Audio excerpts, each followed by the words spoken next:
Good morning, everyone. Welcome to the Farzy Show, presented by the great people at Steven Singer and Steven Singer Jewelers here at the Steven Singer Studio. First off, for our live audience today, this is a record. We are 22 minutes late. My most humble apologies and profound apologies. Technical issues, I have no idea what it is. It's a microphone issue, so you're hearing crappy Oregon Trail style audio. All right, that's where we're at right now. I am speaking into my computer with no microphone, so it feels like I'm about to die of dysentery. That's where I'm at right now. So my apologies if you hear the lightest tapping on the desk. And as you guys know, I speak with my hands, so sometimes these big old banana hands of mine come just slopping down on the desk. It's violent. It's violent. But either way, welcome into the show. Appreciate you guys joining us still, and those in the chat, thanks for hanging in there. Mally, April, Eric Gallagher, nice to see you, everyone. Wayne, nice to see you, Wayne. Appreciate Sean, everybody. Do appreciate you guys hanging in there. Let's jump into the meat and potatoes right away with the MLB trade deadline coming and going yesterday. Here's the bottom line, and here's where I'm at.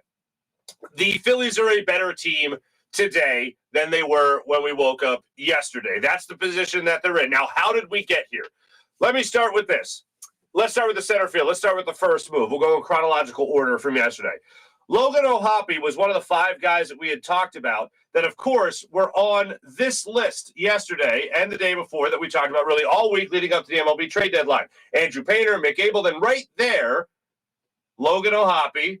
Griff McGarry still stays with the Phillies, and then Ben Brown. Now, he was the 26th ranked prospect by Major League Baseball going into the season. He was throwing well in A-ball.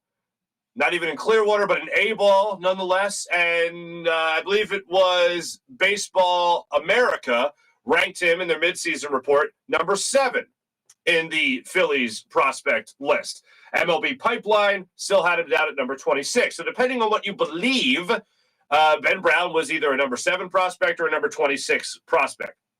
They flipped him for David Robertson to the Cubs, which ultimately I think is still a good trade. But Logan O'Hoppe, I found it very interesting, was traded for a guy with potential, not a guy that is a proven Major League Baseball commodity. That's my issue with the trade. I didn't like that trade. I thought it was a very weak trade. And I know there's other publications out there that are saying this is a great trade for the Phillies. I know the guys on MLB Network were questioning it. I was following it all day yesterday. But for me, it's not about Logan O'Hoppe and just that talent level and what he means to the Phillies, as in him being blocked by JT Realmuto. Had a bit of a back and forth yesterday with my friend Kevin Cooney, a great longtime writer in Philadelphia, about why this move was a bad move. And he thought it was a good move because you have Logan O'Hoppe blocked here in Philadelphia. That shouldn't matter in this trade. It should matter the value that player, Logan O'Hoppe, will have in his destination, what he means to that other team, his value on the market. Now, I don't think that Logan O'Hoppe is going to be some Hall of Fame catcher. I don't have a problem with giving up prospects if that means you're getting somebody who is a proven MLB commodity. For instance, if you would have packaged maybe Ben Brown and Logan O'Hoppe and maybe some other pieces and try to get a guy like Carlos Rodon, I think that's a much better trade. I don't know if that trade was out there. And yes, I would talk about Andrew Painter in that scenario. I would talk about Mick Abel in that scenario. So I don't have a problem with giving up prospects if you're getting a proven commodity. My problem is you're giving up a prospect who's 2 years younger than the guy that you got. You're giving up that prospect for a guy that's still looking to reach potential. You're bringing in a guy in Brandon Marsh who is supposed to be a great Major League upgrade when it comes to defensive ability in center field, and a guy who doesn't really do much for you at the plate. If he was a complete player, if he was the slam dunk future center fielder, I would absolutely get it. Now, as the trades go on. So that was the one move I looked at yesterday and went, really? Interesting. And then they make a trade to bolster their bullpen. They bring in David Robertson for a second go-around with the Philadelphia Phillies. First time, it really didn't go so well. This time around, he's back to being one of the best bullpen arms in baseball. He's back to being a great acquisition for the back end of your bullpen. He'll mostly take over a big portion of the closer role. And now you're going to have a guy like Brad Hand, you're going to have Sir Anthony Dominguez, and you're going to have David Robertson. This is a great move by the Phillies. This was probably their most substantial move that they made at the deadline. And then, of course, they bring in a guy like Noah Syndergaard, who, if all goes well, will compete for the third starter's job in the Phillies rotation come playoff time. Now, if all goes well. Now, our friend Corey Simon at NBC Sports Philadelphia points out that he has only started on 5 days rest a number of times this season compared to 12 times he started games. Of his 15 starts, 12 times, 6 days rest or more.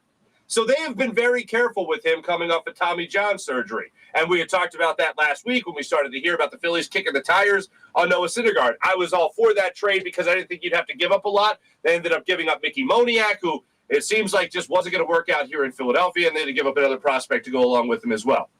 But you're getting a guy that at least, in worst case scenario, will compete for that third starter's job. Right now, he's going to battle Ranger Suarez. He's going to battle Kyle Gibson. You have still, regardless if he's your third starter or your fifth starter, you have upgraded your rotation. So if you look over the moves that they have made, the 3 players that they have acquired without giving up a huge king's ransom, if you will, they have gotten basically a future center fielder, a guy that will hopefully develop into a guy, I'll let you hear from Dave Dombrowski, a guy that hopefully will correct his swing in Brandon Marsh, a guy that already comes in here as a very good defensive center fielder. You're also bringing in a guy in David Robertson that automatically makes your bullpen better. And then you're bringing in a starting pitcher like Noah Syndergaard, who will essentially, in worst-case scenario, bump Bailey Falter out of the starting rotation. Then the sugar on top.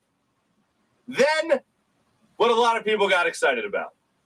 DFAing Odubel Herrera and Jairus Familia.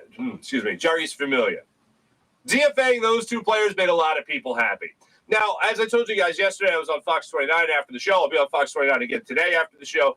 I could not have been more pessimistic looking at Dave Dombrowski and how he was going to approach this trade deadline. Could not have been more pessimistic. But lo and behold, he goes out there and he makes moves that I believe are significant moves. After making these significant moves, you can start talking about what it's like to maybe get Gene Segura back in the lineup tomorrow. What it'll be like to get Bryce Harper back 2 to 3 weeks from now, which the Phillies believe he will be back. Dave Dombrowski said yesterday, Rob Thompson followed it up as well, talking about how Bryce Harper is already taking workouts with the team. He's swinging a bat already, and maybe he's 2 to 3 weeks away from rejoining this ball club. Now you can talk about that with some optimism, as opposed to sitting and waiting to see what they were going to do at the deadline and say, well, hopefully they don't just look at Gene Segura and Bryce Harper coming back as their big acquisitions for the deadline. Oh, they certainly didn't. Now Gene Segura, now Bryce Harper are going to be added to a team that is already looking pretty damn good when you talk about one game for a wild card spot right now, and a team that is looking to make that push in August and September to make it back to the playoffs for the first time in over a decade. So Dave Dombrowski did his job yesterday. He made the ball club better. Here he is on his moves yesterday. I think we're better. I don't think, how much better are we? I mean, I know we're a better ball club. I mean, I think we tried to address, we're trying to address some certain areas, combined with knowing that we're getting Segura back, hopefully Thursday, but soon. And then Harper making progress, which is very encouraging. So we'll get both of them back. And then when we looked at, well, what else do we need to address?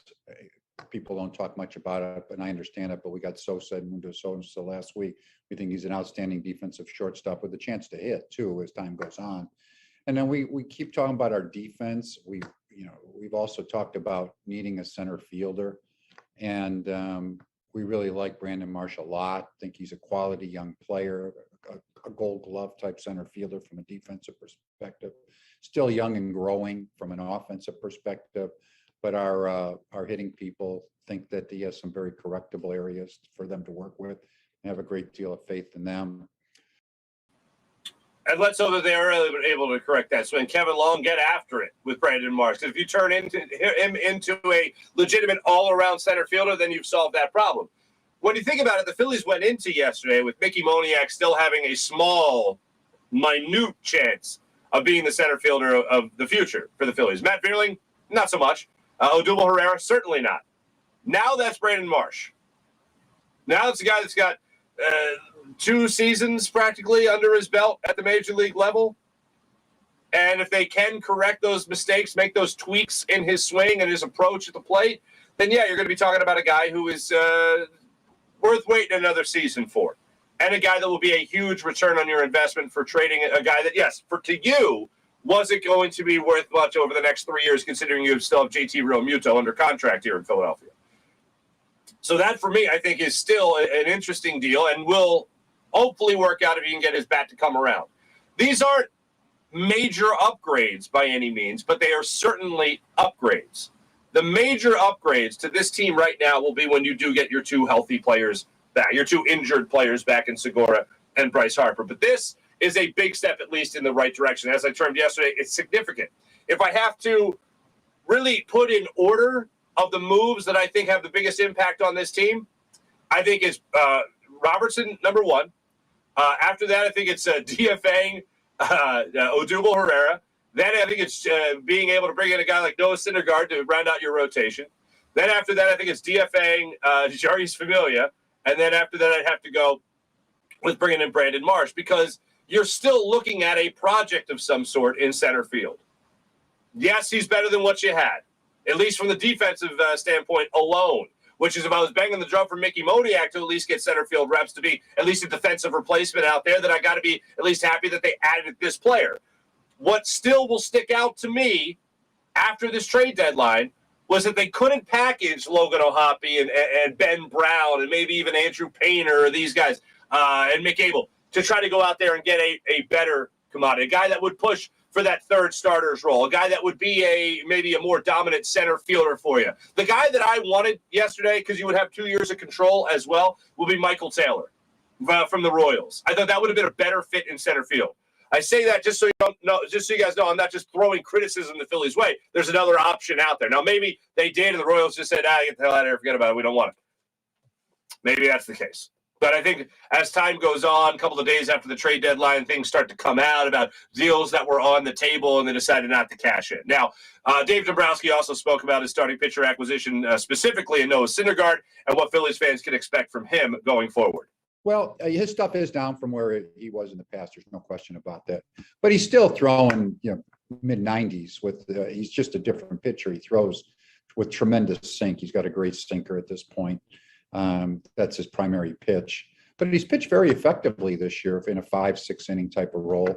We think again with our other starters in our rotation, we're not looking for a number one type of guy, and the number one type people we had talked about. We never really dallied in that market because there were a few players in our organization that we just didn't want to give up, and that's what it was going to cost if you were going to dally in that market. So for us, it was a matter of we still think Syndergaard's an effective major league pitcher.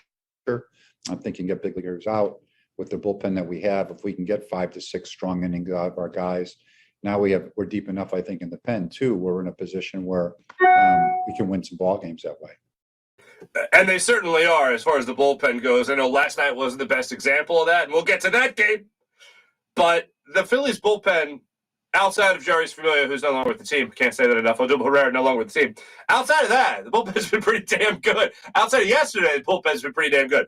The quick turnaround, you got 12:20 start time today to round out the 2-game series in Atlanta. It's a brief 2-game set, no big deal. They even said it last night. I think it was Jim Salisbury that termed it easier to flush to Topper after the game. He's like, oh, yeah. Oh, yeah. A lot easier to flush. And I'm sure that that help is on the way, whether that be injured guys getting healthy or trade acquisitions. Help is on the way. I'm sure. I think it makes things a lot easier. Now, last thing I want to say about the trade deadline is, good God, the San Diego Padres are going all in. An 8-player trade, including Eric Hosmer going to the Boston Red Sox, who turned down going to the Nationals. Can't say I blame him. But Eric Hosmer going to the Red Sox in that deal. Juan Soto and Josh Bell going to join with the likes of, of course, Jorge Alfaro. How do I leave him out, folks? But how do the Padres go in there and get Juan Soto to join, good God, Fernando Tatis in the not-too-distant future when he comes back from injury, and Manny Machado, and also Josh Bell. The Padres are going for the jugular, ladies and gentlemen.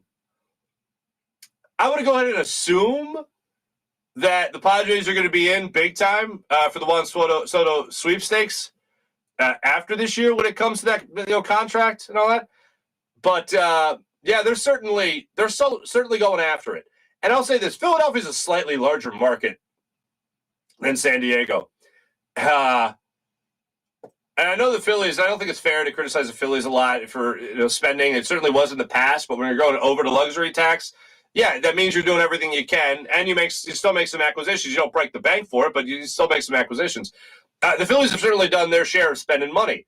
But damn, a team like the Padres going out there and getting these types of players, Machado, Tatis, Soto, Josh Bell, who's a pretty damn good ball player as well, and Drury. Oh, my goodness gracious. 3 different 20 home run hitters in one fell swoop. That's pretty damn good. Phillies, by the way, Cardinals did win last night, so the Phillies and the Cardinals are back to tied for the third and final wild card spot in the National League. Dave Dombrowski did say he hopes to get Gene Segura back in the lineup tomorrow, Thursday. So we'll cross our fingers that that's exactly what happens. I see a bunch of you guys mentioning in the chat. I was absolutely going to bring it up on the show today. I do have to talk about Vin Scully.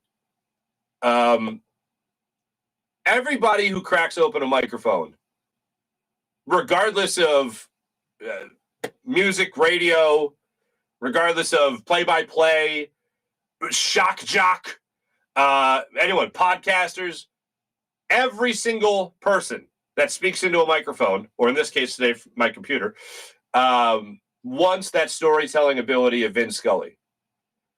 There was a purity to his broadcast style that is unmatched.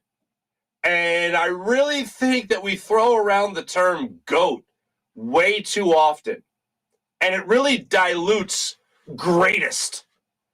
The greatest of all time. So many different, basketball has 17 GOATs. Like, no, it doesn't. It's got one GOAT. Broadcasting has an undisputed GOAT. The greatest. Everyone else fighting for second place. Vin Scully is the greatest to ever do it. Longevity, accomplishment, what he's seen in his career, absolute GOAT, greatest of all time. From storytelling ability to the poignancy of every call he ever made. From the big moments that he was all over. I heard a great story about him told by Vern Lundquist yesterday. And it was about Vin Scully calling Hank Aaron's record-setting home run. And he said he made the call, and when the ball went over the wall, he turned his back to the play so that he wouldn't interrupt the crowd reaction to the moment. That's understanding. Even then, a phenomenal, incredible broadcaster. Even then, he had the presence of mind to go, it's time for someone else to come in and tell the story, and that's the fans. That's the moment. This isn't about me. This is about the moment. That amazing moment of humility and humbleness, I think, is unmatched by anybody. And what he brought to the game of baseball, what he did for sports in general, whether it be golf, whether it be movies, I just think he was the most perfect broadcaster you could ever have for any event. And the one story that does stick out in my mind about Vin Scully and just his storytelling ability, and I'll never forget it because I must have listened to it 100 times. It was something that was uploaded after a Dodgers game where he was telling a story about Jackie Robinson, his good friend Jackie Robinson, learning to ice skate and how determined Jackie Robinson was to learn how to ice skate and showing other people that he could just ice skate. And I'm thinking about Jackie Robinson putting a figure skates on and trying to ice skate. Like, I just think, and the way Vin Scully told the story was like you were sitting on the wall of the ice skating rink watching it all unfold right there in front of you. And he's telling the story during an at-bat and did not miss a beat. And that's something that is just art unto itself. It's not just telling the story, but it's staying on topic. Staying on topic of the story, which I just can't do because I have a scatter family guy brain, as I refer to so often. And then at the same time, 3-2 pitch, low and away, he walked him. So Jackie is out there, and he's trying to put on these figure skates. And I'm telling him, Jackie, you're going to have to tie them a lot higher around the ankle. Otherwise, you're going to... Ball one. Otherwise, you're going to roll an ankle, and you certainly don't want to do that. We got a double header tomorrow. High and tight 2-0. So Jackie says, Vin, I'm going to go out here, and I'm going to show these people how you do it. I don't care how fast or how long it takes me to do it. I'm going to go out there. That one's in, 2-1, the count. And he just keeps going. And the story goes through 3 outs, tells it for the whole inning. And you're just on the edge of your seat. And I feel like from the moment you heard him say whatever it might have been, the World Series, just a typical, this is Dodger baseball, whatever it was just that feeling of wherever you were listening to him, you were there in the booth. There was that welcomeness to his voice, that poignancy to his voice, where everything was your favorite relative telling you a story by the fire. It was that type of feeling. And I know he stepped away a few years ago, after doing the job longer than anybody in American sports history. He's missed. He's been missed, and he'll be missed going forward. Anyone who cracks open a microphone, I can't say it enough, wants that poignancy, wants that presence, wants that storytelling ability that Vin Scully had.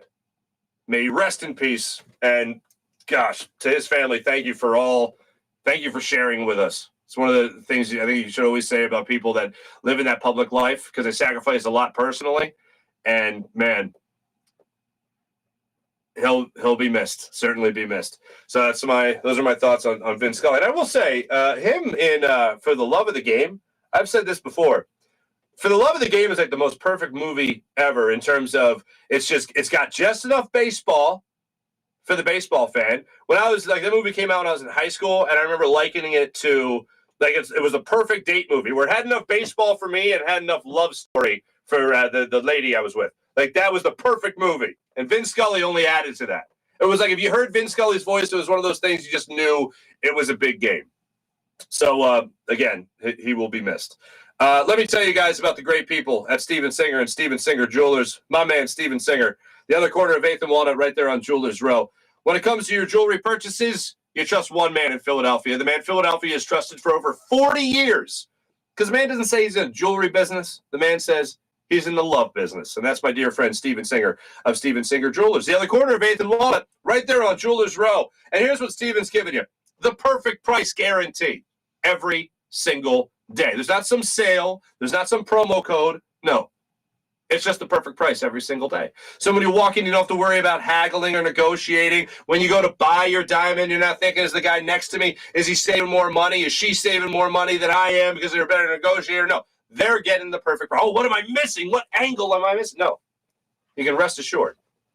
You're getting that perfect price guarantee from Steven Singer Jewelers. And a real jewelry expert will walk you through everything when it comes to their beautiful, dazzling diamonds. Diamond tennis bracelets, ready for love, diamond engagement rings, everything beautiful, sparkling, fantastic at the perfect price at Steven Singer Jewelers. So do what I do. Head to the other corner of 8th and Walnut or go to IHateStevenSinger.com. Always fast and free shipping at IHateStevenSinger.com. That's Steven Singer Jewelers. One place, one price, the perfect price every day online at IHateStevenSinger.com. Let me tell you about Manscaped. Ladies and gentlemen, the Platinum Package 4.0. Fellas, you want to look your best everywhere, right? Of course you do. Well, that's why the Platinum Package 4.0 is the one-stop shop you'll need that includes a Lawnmower 4.0 trimmer, Weed Whacker ear and nose hair trimmer, all with skin-safe technology that helps reduce the risk of nicks so you can manscape with confidence and comfort. Plus, ultra-premium body wash, 2-in-1 shampoo, conditioner, deodorant, crop preserver, anti-chafing ball deodorant, crop reviver ball spray toner, anti-chafing boxers, and the Shed travel bag to hold all the goods that you'll be using to take care of your goods while traveling. And how about this? 20% off your order and free shipping with promo code Farzy. You see it in the scroll. Manscaped is the leader in below-the-waist grooming. Now you can trust them with the whole shebang and join 4 million men worldwide who trust Manscaped. Go to manscaped.com for 20% off your order. Use promo code Farzy and free shipping with promo code Farzy. How about Freestone Farms CBD? FreestoneFarmsCBD.com. I see you guys in the chat alluding to me using a little Hindu Kush when it comes to trying to get the microphone working before the show, and that unfortunately did not work out for me. However, Hindu Kush is delicious. But let me tell you right now about everybody at Freestone Farm CBD and what they have to offer. I know you've probably tried other CBD brands, but Freestone Farm CBD is the absolute best. Their menu is something you'll absolutely have to check out with strains like their insane tropical tasting Bayox that clocks in at a chart-topping 24.1%. And Super CBD, which is half Hindu. Where's the microphone on this thing? I don't know. Kush. That do it? That do it for you?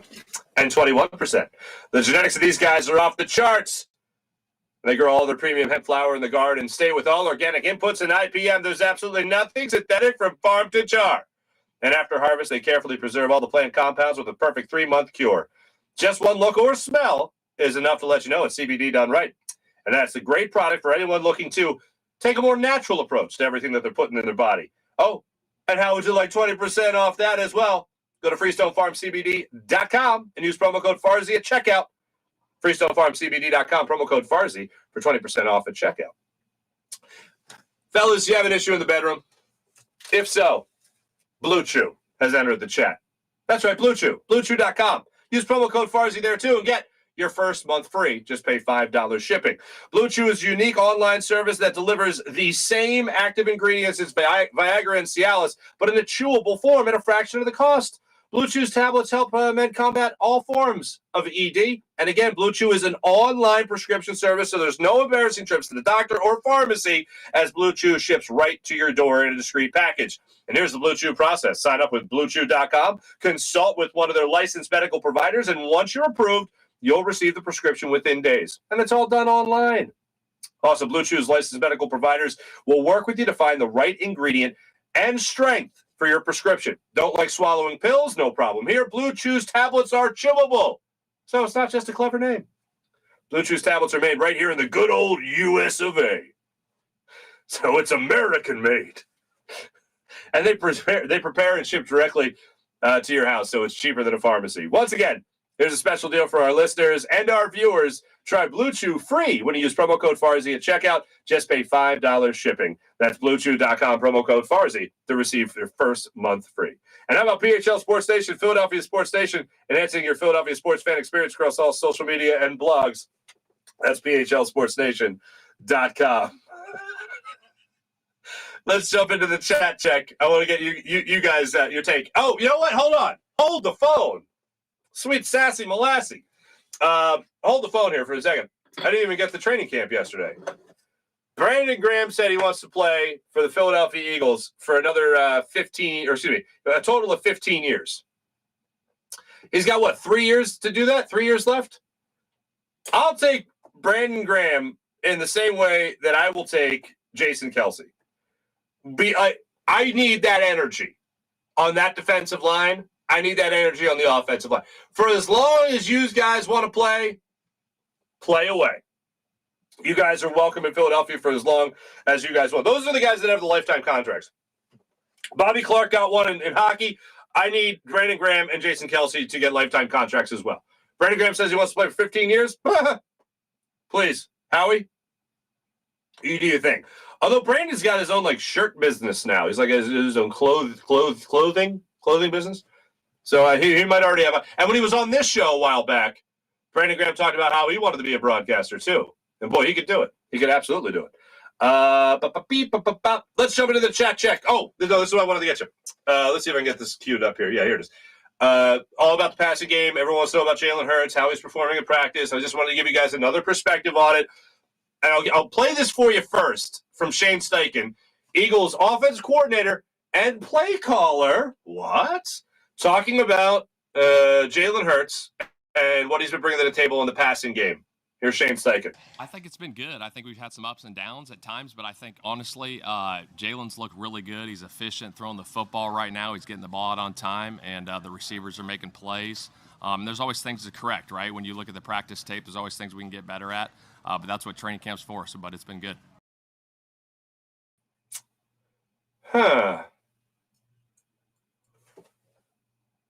In the fear of reading too much into something, I want somebody to emote. I need someone to emote over how great the passing game has been. And I didn't really get that. there have been so many different reports out there and little clips that you'll see on the Eagles website, whatever. Like, I need somebody emoting that Jalen Hurts is doing phenomenally well. And, like, in all honesty, it doesn't even come down to the numbers that I've always said I don't really put a lot of stock in. But it's a matter-of-fact answer. Like, maybe it's too much for me to ask, but this is probably just a me problem, and I'm probably the only person looking at it like this. But, yeah, it's been good. It's been up and down. It's been good. Yeah, it's fine. Yeah. Like, I got the sense it was like if you ask your significant other, are you okay? Fine. Are you sure? Yeah, I'm good. Like, it's like that kind of thing. Like, I don't. You're not being overly sarcastic, but I don't really believe you. Like, it was that kind of thing. So that was just one little clip I wanted to play for you from training camp yesterday. By the way, football starts tomorrow with the Hall of Fame game. I didn't like them apples. All right, let's get into the chat check. Brought to you by our wonderful people at Blue Chew. Kevin, what's up, Kevin? Good to see you. Mally, what's going on? Mally pretty much, I think, speaks for all of us. No more Herrera or Familia. Hindu Kush and Blue Chews for everyone. Let's celebrate. Mally, I appreciate you giving our sponsors a shout-out on social media yesterday. Thank you. Eric Gallagher, good morning to you. Wayne, good morning, Wayne. Wayne. Sean, good morning. King DV Sports, what's up, King? It's okay, Mark. I had to do the same thing last night. My mic was horrible, but still posted. There you go. That's what you do in the digital world. Just like the linear world, the show must go on. I was ready to just hold my phone and talk to you guys like I was on my kayak. Now, that would have been just me sitting in my backyard in my kayak doing the show. Now, that would have been something.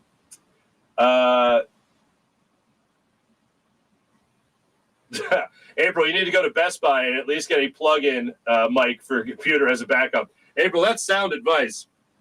And PJ did say, well, where's your old microphone? And I was like, oh, I'll get it. I'll be right back.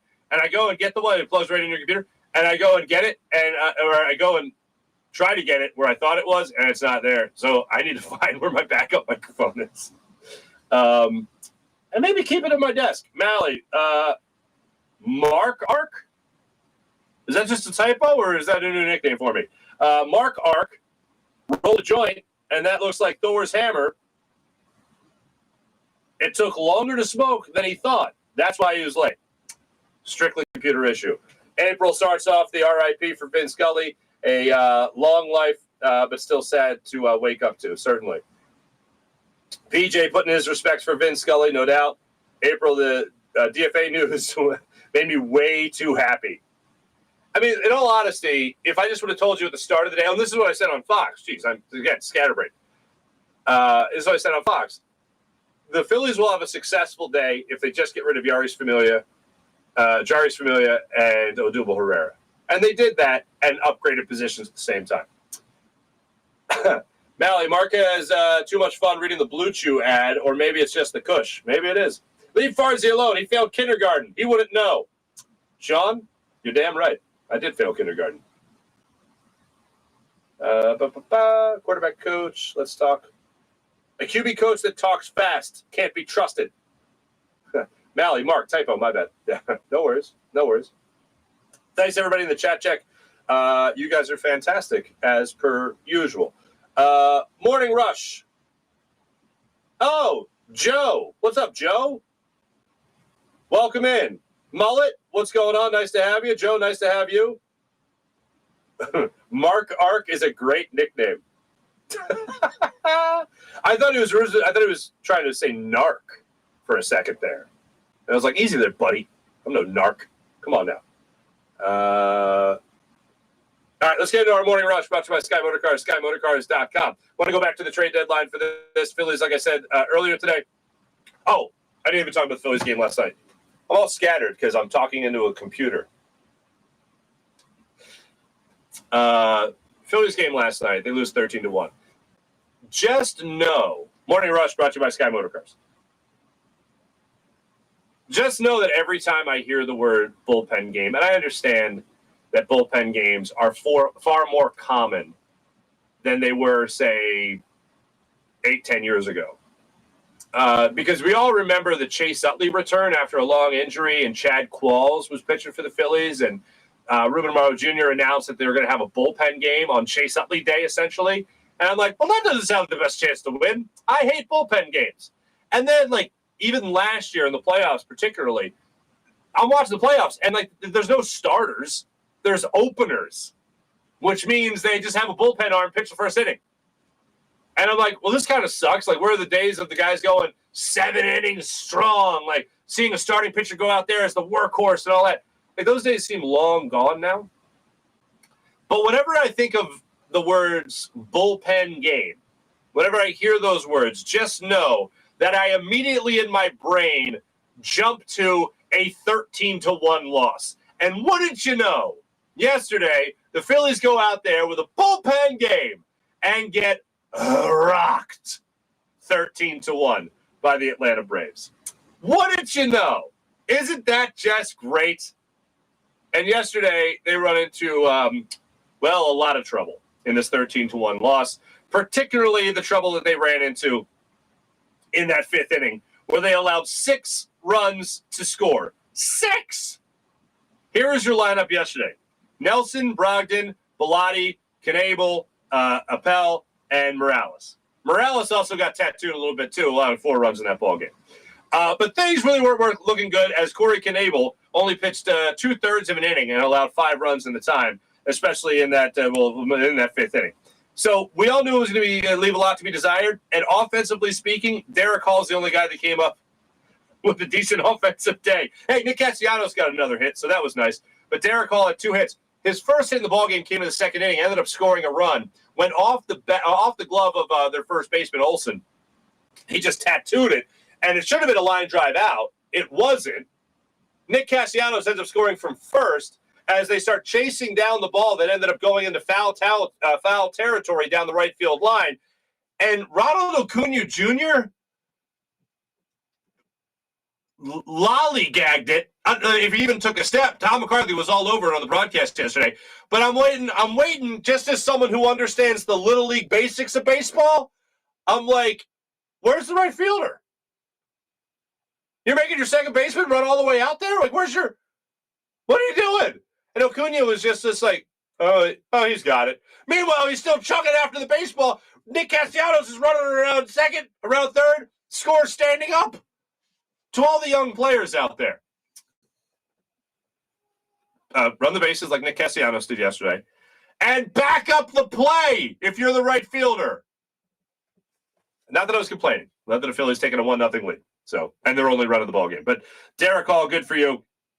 2 for 4 day yesterday. So, what do you mean? Oh, and Derek Hall did get credit still for for a double. Not like a single with an advance on an error or anything like that. You got credit for the double. So there you are. As for today's ball game, Phillies back at it, like I said, at 12:20. Right before they wrap up this brief 2-game series in Atlanta. Zack Wheeler will get the ball for the Phillies. Looking for another solid start against the brief short-time Philly, Charlie Morton. So we'll see how Charlie Morton does this time around against Philadelphia Phillies. We saw him, just last week's last start was against the Phillies. Phillies were able to get to him. 5 runs, 4 of them earned in a 7-2 Braves loss, 7-2 Phillies victory. So if the Phils got another one of those in their back pocket. As far as the trade deadline goes, just to go back to that real quick, here's where I'm at.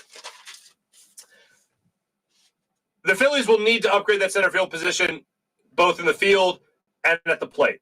They have done that in the field. You're bringing in a guy who didn't really knock the cover off the ball in the minors. You're dealing with a guy that this year is a 229 hitter, a 280 on base percentage. There's a lot of upside there because you still have 4 years of control of Brandon Marsh. So if you're able to convert him into a center fielder that can hit, then you got yourself a hell of a deal for a prospect like Logan O'Hoppe, who wasn't going to do much for you in the near future anyway. So if they can do that, then this is a great deal. The big move that they made yesterday, I still think and will think, is David Robertson. That's a guy they needed to bring in to the ball club. That's a guy they needed to have the option to go to at the back end of the bullpen. They got that guy. I give him all the credit in the world for doing that. I did not have a lot of optimism going into yesterday. I come out with a lot of optimism. Now, if you get, let's just say this, you get a better defensive center fielder, similar bat at the plate than what you've been dealing with, similar, Not a drastic, epic fail by any means. But you also upgrade your bullpen, and you upgrade your rotation. Those are 3 upgrades you still made yesterday. Robertson's probably the biggest. After that, Syndergaard. And after that, a guy like Brandon Marsh, who still, at a young age, 24 years old, has a lot of upside to him. He was as high as, I believe, the 17th ranked prospect in baseball 2 years ago. So if he's able to come in here and bring that to the table and prove why he was able to climb that high, then that's great. That's what I want to see from him. If he's able to reach that potential. I still find it odd that you traded a prospect with great potential for a guy that still has a lot of potential left in him, still at a young age. Still find that part of it odd. I still, if I could go back in it, I would love to have been a fly on the wall during conversations with Dave Dombrowski and other general managers and see exactly what they floated out there. Dave Dombrowski did talk about a guy that could compete for a 1, 2, at worst 3 starters job in this rotation. Now, that's just by label. That's not where we would be necessarily in this order because it's still, no matter what, I think it'll be Wheeler and Nola or Nola then Wheeler, however you want to go. But like when Rodon became available, or at least his name was being dangled out there, I'm sure that's where the Phillies decided to kick some tires, as they were rumored to be in on those conversations. They probably kicked the tires a little bit, and the Giants probably came back with, oh, you want Rodon? Okay. Then you're going to have to part ways with Painter. You're going to have to part ways with McAble and maybe Logan O'Hoppe as well. I still would have liked to have seen, and hopefully a report will come out to see how far the Phillies are willing to go to get Rodon, because that would have been a pretty nice acquisition to make. Then you're talking about 1, 2, and 3 going up against anybody in the National League playoffs en route to a World Series. Anybody that would go up against. We'll never know, maybe, if the Phillies actually did put that offer on the table. I would certainly hope that they would, because I don't have a problem with despite my negative reaction to giving up Logan O'Hoppe, it wasn't about his talent level. It was about that he was a blue chip in this organization. Which, by the way, and I failed to mention this earlier, you immediately traded him to the Angels, and he became their number 1 prospect. By way of baseball, Major League Baseball, MLB.com. Right away, top of the charts. Seems odd. Now, the Angels have only one prospect in the top 100, according to MLB.com, and it's Logan O'Hoppe at 86. Phillies have 2 guys still there in Painter and Abel. And they're like 50 and like 52 in that list. So, yeah, there is some improvement the Phillies can still make in their minor league system.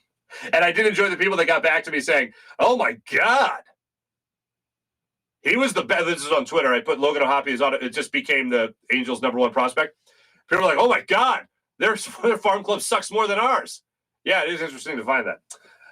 Thanks for watching. Thanks for listening. Sorry we got a late start, ladies and gentlemen. If you got a hankering for more of me, which I wouldn't blame you, I'll be back on Fox 29 today at 7:45 this morning, recapping the deadline and all that fun stuff. Thanks for watching. Thanks for listening. My apologies for getting started late and the technical difficulties. I'm going to play another game at Oregon Trail on my computer, and then I'll go over to Fox where you guys can catch me. Thanks to Jim Hyde, who did a great job producing the program.